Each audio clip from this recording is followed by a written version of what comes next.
Top 50 prospects. Phil's had 4 in Keith Law's top 50 over at The Athletic, but which, if any, can help this team now? They're in a weird spot. They are one of the best teams in baseball, obviously somewhat flawed. Their best prospects, their top prospect is a starting pitcher on a team that really doesn't need a starting pitcher.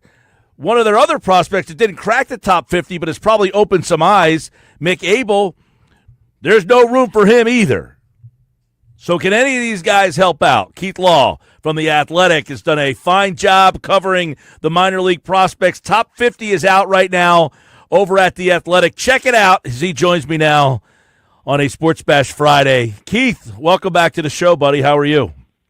I'm good. How are you? All is well. And, you look at the Phillies and you think, hey, this is one of the best teams in baseball, if not the best.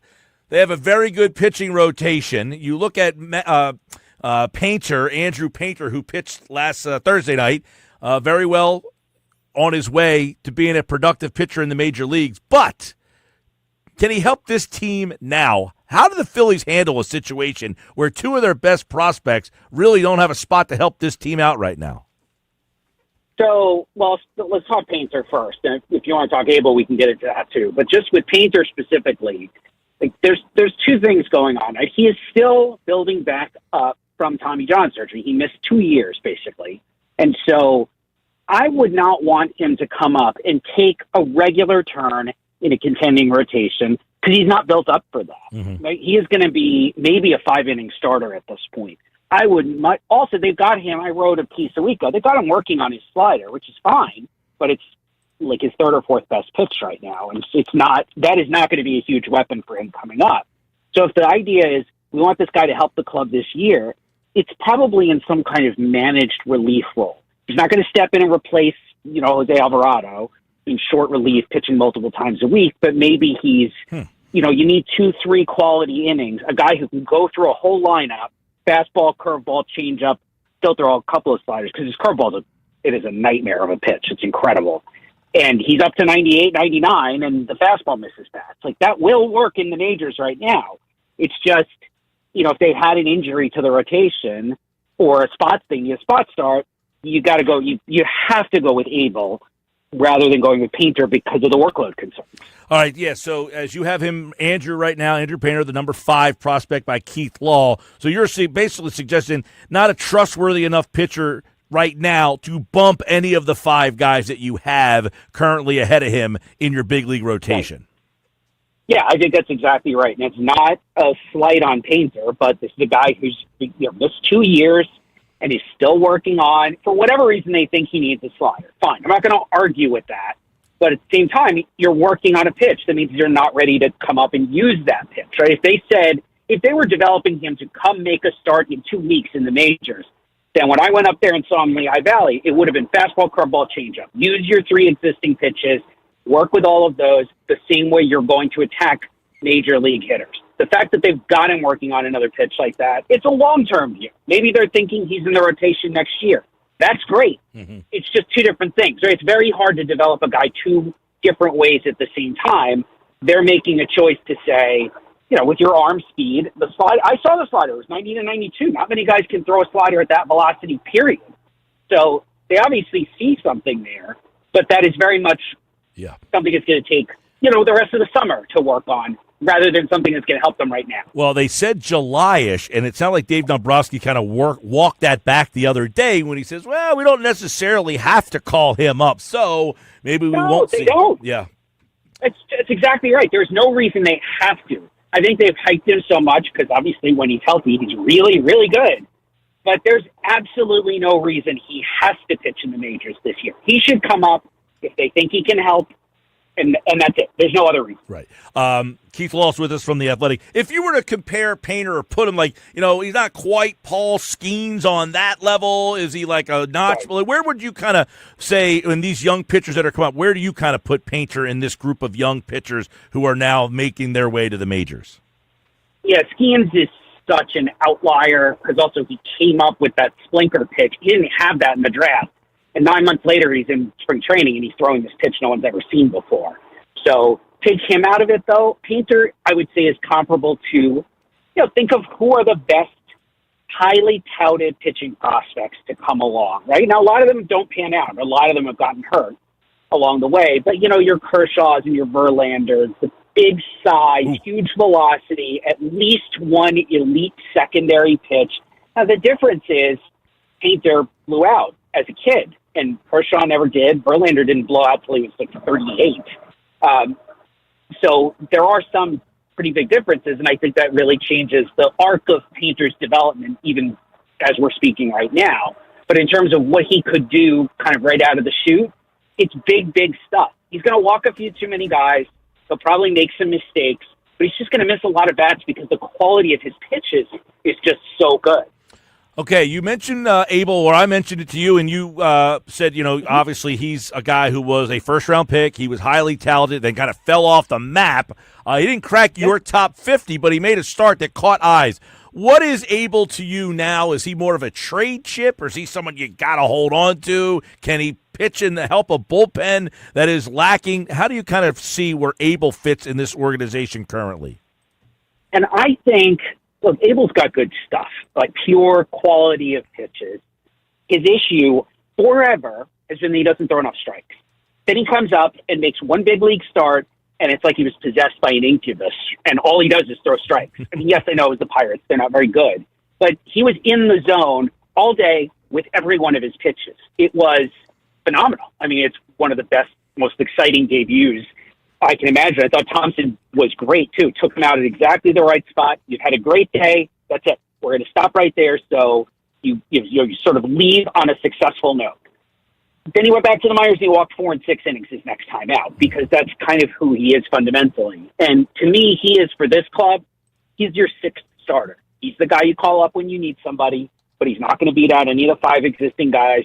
And if trade deadline comes along and you can get that impact left-handed reliever to replace Alvarado, and the cost is Abel and somebody much less important, like, I'd probably do that. As much as I hate overpaying for relievers, Abel is, it's 4 years now. The command and control are not clearly getting better.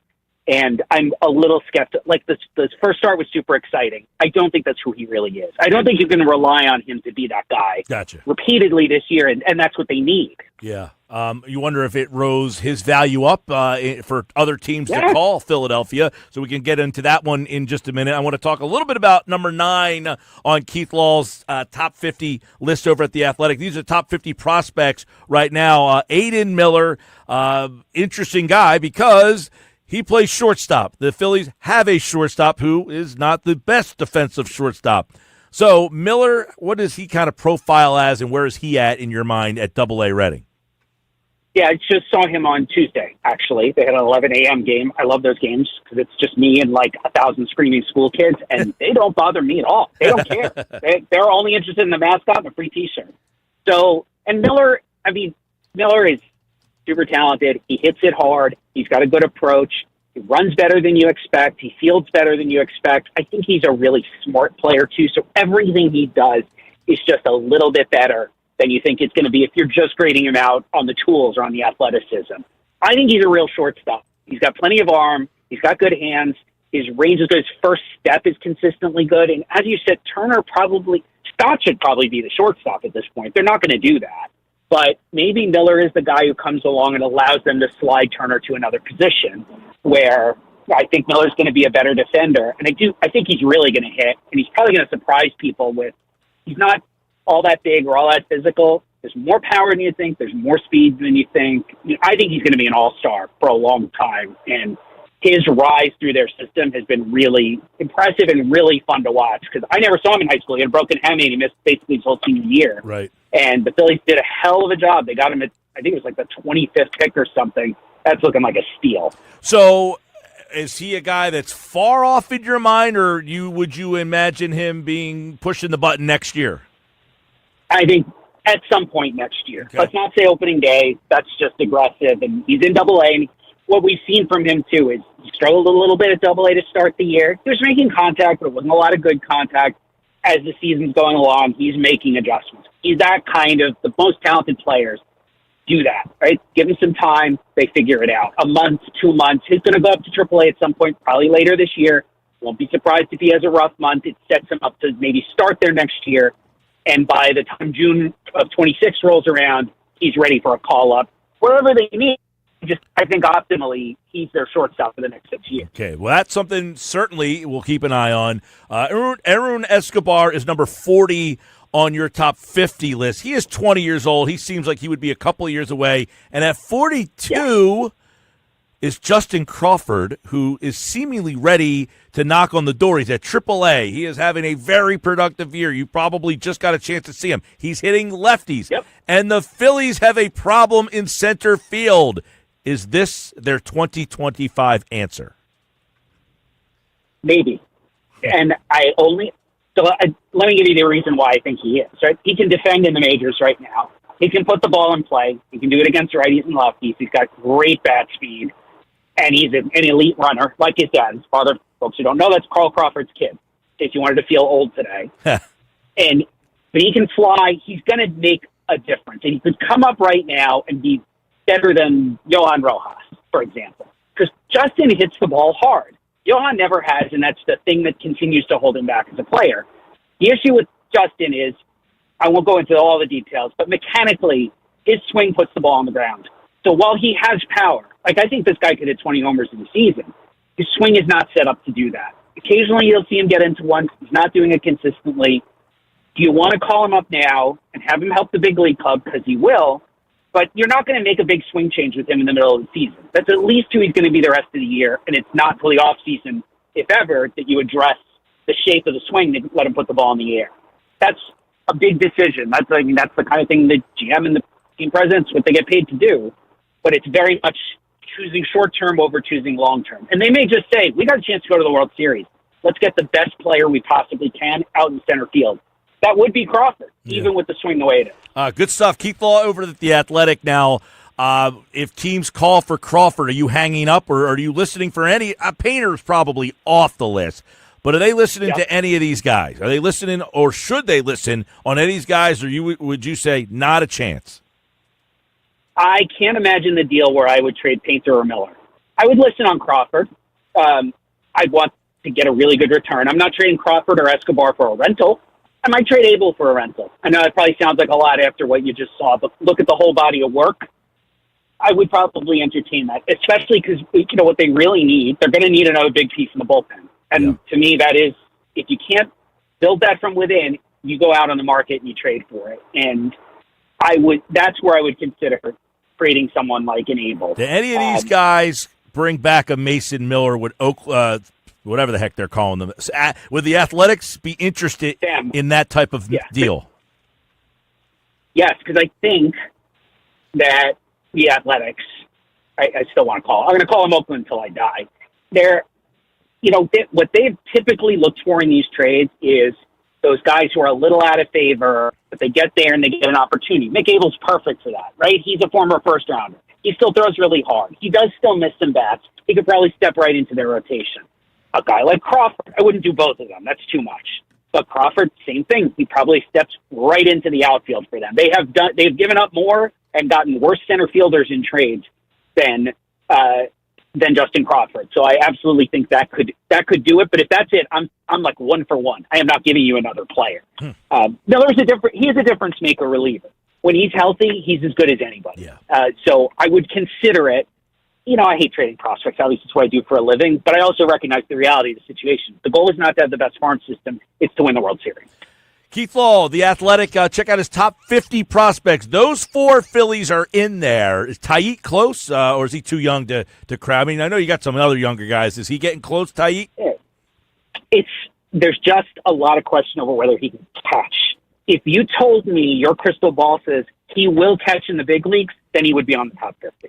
That is literally, he can hit. Every single scout I've ever talked to who's seen him, including like 3 weeks ago, said he can hit. He can hit, and he's got power.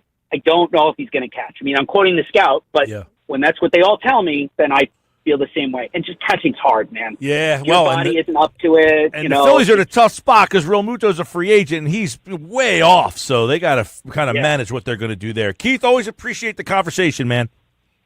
Yep, my pleasure. All right, Keith Law, The Athletic. There you go. His top 50 prospects. 4 Phillies are in there, and you just heard what he thought about them.